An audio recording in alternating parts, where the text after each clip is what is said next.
Hi, this is Randy Rolfe from the Institute for Creative Solutions, sharing foundational concepts about vibrant health through natural living. Today, I want to talk about the obesity epidemic.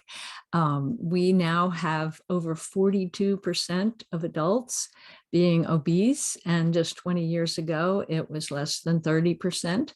And for children, it's almost doubled in the same period.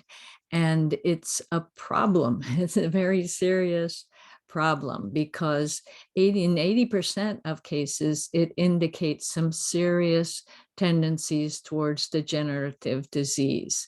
Some people can put on weight if they really eat well and are active, but they just have a genetic propensity and their functions aren't affected that much.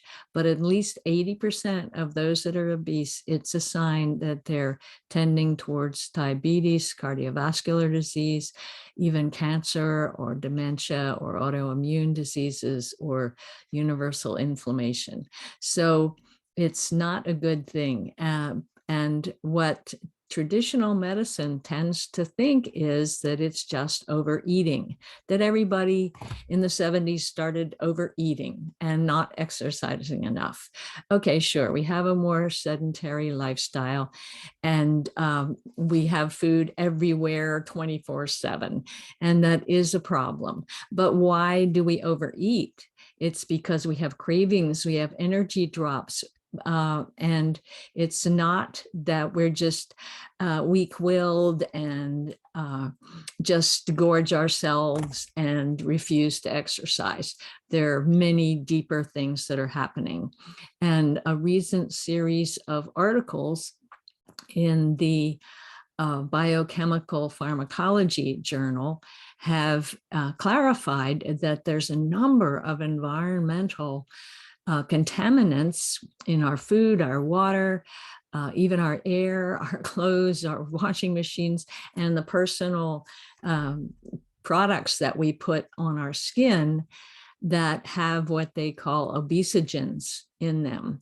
They're basically hormone disruptors, which affect how our liver works, how our microbiome works in our gut, how our immune system works in the inflammation response, how our nervous system works. All of these can have obesity effects because they affect the balance of hormones and nerves that tell us when we're hungry, when we're satisfied, whether we're getting enough sleep to rebuild our hormones, whether our liver can create storage for energy or just turn everything into fat, and also our insulin balance, how we respond to sugar, to refined carbohydrates, and so on. So these environmental contaminants are everywhere, but if we avoid pesticides and herbicides, buy organic, and avoid the PFAS that you're starting to hear more and more about, that are everywhere because they've been in so many of our products, starting with Teflon. We no longer have Teflon, but in anything that's stain resistant, or even food packaging that prevents grease from going through onto your clothes, that is PFAS, and it's an endocrine disruptor. So studies are showing that in mice and all the other kinds of animals they test on hormone balance and obesity, these chemicals definitely disrupt our normal functions. Now, it's a whole nother source of why more and more people are obese.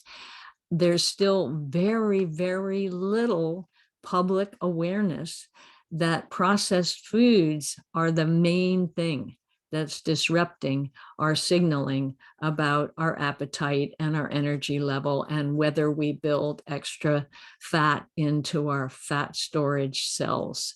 So you'll notice when you read about obesity, that it's just that, oh, we're eating too much and not exercising enough. And maybe there's environmental contaminants that are fooling with our hormones. But the main course, the main source, the main cause is processed foods, because sugar disrupts the way the liver chooses to channel the foods that have to go through it after digestion. It also affects how we digest and whether the insulin system is stimulated and whether the cells are going to develop insulin resistance because there's just too much sugar coming in and the cells can't handle it. So they stop receiving it, particularly the liver and the muscles. And so don't assume that it's all environmental or it's just willpower. It's really about poor food choices, and these are being constantly pushed on us. And the processors know how they can addict us, that because if you get an insulin rise, you're going to get an insulin drop, and you're going to want to buy another snack and have more sugar or more big bagels or another couple of cookies. So it's up to us to choose food that keep our bodies in balance, and so that they tell us the truth about the foods and when to eat and how much. So that's it for today. It's complicated, but it does mean we have a lot of control over whether we stay healthy for life. Thanks.